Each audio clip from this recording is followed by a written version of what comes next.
Move we approve. The Inland Port Project expands in an area close to the Great Salt Lake. We can actually do a lot of good in protecting these areas. I'm Ben Winslow in western Weber County. This whole area around me is going to be part of the next hub of the Inland Port Project. But like a lot of things related to the Inland Port, it's not without a lot of controversy.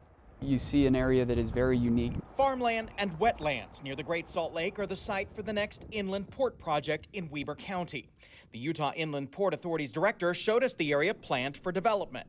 But given the crisis facing the Great Salt Lake and the threat to ecologically sensitive areas, he promises it will be more environmentally friendly.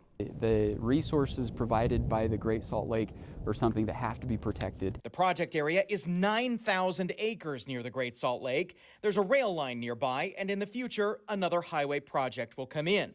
It's already zoned for industrial development and has been for decades. You can start to get a sense for how do we create the right buffers and boundaries to make sure we're protecting what should be protected and what's available and should be and can be developed is able to be developed. So the Inland Port Authority is vowing to create environmental buffers, and they insist any development on their land have wetland protection plans. You're going to planning a lot for mitigation of wetlands. Why do that when you could just not develop, I guess, and then the wetlands are preserved? Yeah, well, it's a very good question, and I think a lot of people feel like, well, look, if the inland port goes away, then all of this just stays the same. That's not true. The individual landowners up here are ready to develop. This is going to develop with or without the Inland Port Authority. On Capitol Hill, opponents of the project protested.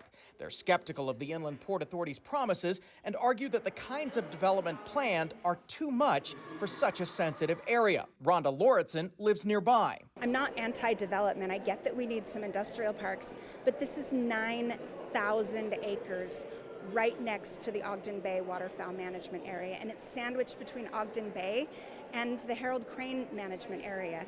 It's way too close and it's way too big. Weber County leaders support the project. This is an opportunity for us to actually build from the bottom up a community that doesn't have to out-migrate to Salt Lake and other areas of northern Utah to work and to live. The Inland Port Authority's board approved it. All those in favor, please say aye.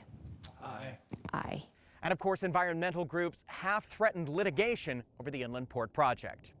In Weber County, Ben Winslow, Fox 13 News, Utah.